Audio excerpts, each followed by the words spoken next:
Sasa usipojisema mapema, ukija ukichukua fomu mbele, umekosa yote.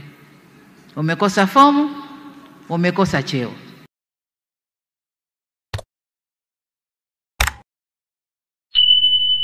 Tayari tumerejesha makusanyo ya mabango, yamerudi kwenu halmashauri, lakini pia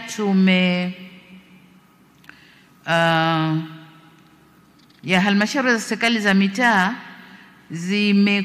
zimekurudishiwa ukusanyaji wa kodi ya majengo, nyumba zile mtakusanya wenyewe, lakini pia na mabango. Lakini hapa nataka kutoa indhari moja. Kodi hizi zilikuwa zinakusanywa na serikali za mitaa, zikachukuliwa na serikali kuu. Sasa zilichukuliwa na serikali kuu kutokana na sababu za ubadhirifu na kuto kufanya vizuri. Sasa tumezirejesha kwenu, tunataka zile sababu zilizofanya mpokonywe sasa mziondoshe. Acheni ubadhirifu, na nadhani kwenye ubadhirifu tutaweza kucontrol, kwa sababu sasa ni kukusanya mifumo. Badili ya koko wetu na kudai bango lako le pale lete zinaingia mfukoni, hapana. Sasa aliyeweka bango akalipe kwenye mfumo, fedha ingie moja kwa moja. Kwa hiyo tumewarudishia, na hivi ni vyanzo ambavyo vitaweka ukusanyaji wa mapato kule kwenu. Najua baadhi yenu mwaka huu mtarudi kwa wananchi kwenda kuomba ridhaa tena, kwa wale ambao wamekaa kwa nafasi za wananchi. Lakini najua pia kuna madedi wangu, wakuu wa wilaya, sijui wa nani, ambao wana hamu sana ya kurudi kwa wananchi. Nilimwambia katibu mkuu kiongozi, peleka sakula serikali za mitaa. Nadhani waziri mmeipata. Yoyote mwenye nia ya kugombea atuambie mapema, ili tumpandishi wa chini yake ashike ile nafasi. Hatutaki pale tayari fomu zinatoka, watu wote wanakimbia kwenda kuchukua fomu, na mnatuacha serikali za mitaa hazina viongozi, hazina wasimamizi. Mnabakia kujaza watu ambao hawana experience. Lakini tukijua mapema, tutatayarisha watu wa kujaza hizo nafasi, kuwapa miongozo, kuwafanyia mafunzo, ili wawe tayari kukabiliana na uchaguzi. Sasa usipojisema mapema, ukija ukichukua fomu mbele, umekosa yote. Umekosa fomu, umekosa cheo, nafasi yako utaiacha.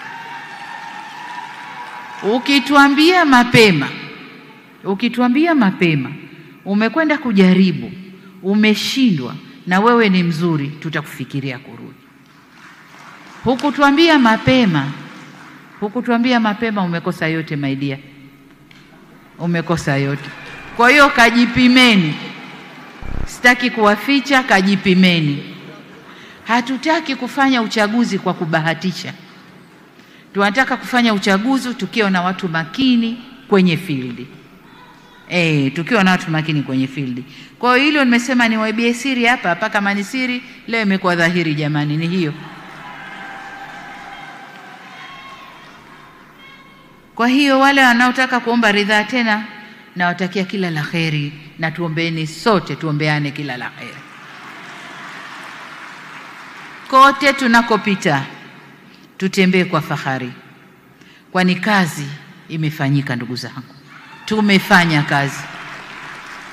Tumefanya kazi, na mimi fahari hii nawarudishia nyinyi mlioko kule kwenye field, nawarudishia nyinyi. Niwaombe tena, sasa hivi kuna mzunguko wa daftari la kupiga kura. Tuhakikishe watu katika maeneo yetu wanakwenda kuandikishwa, kwa sababu kama huko kwenye daftari huna haki ya kupiga kura.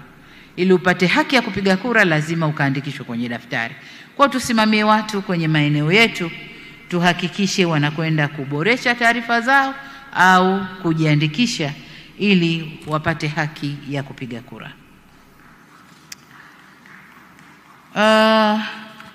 Mwisho kabisa niwashukuru tena, na nimuombe Mwenyezi Mungu aubariki mwaka huu, uwe mwaka wa kheri na mafanikio makubwa zaidi kuliko tulioyapata nyuma. Sasa Mheshimiwa Mwenyekiti na wajumbe wa ALAT, baada ya kusema hayo, nitamke sasa kwamba mkutano wa 39 wa ALAT sasa umefunguliwa rasmi. Asante, naomba tusimame, makofi mengi kwa Mheshimiwa Rais.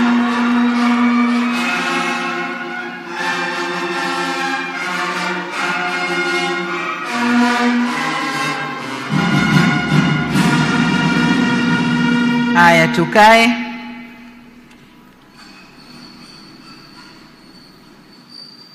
Mheshimiwa Mwenyekiti, yale maombi yako nimeyabeba.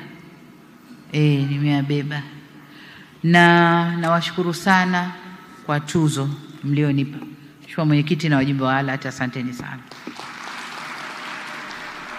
Mungu awabariki, Mungu aibariki nchi yetu. Asante.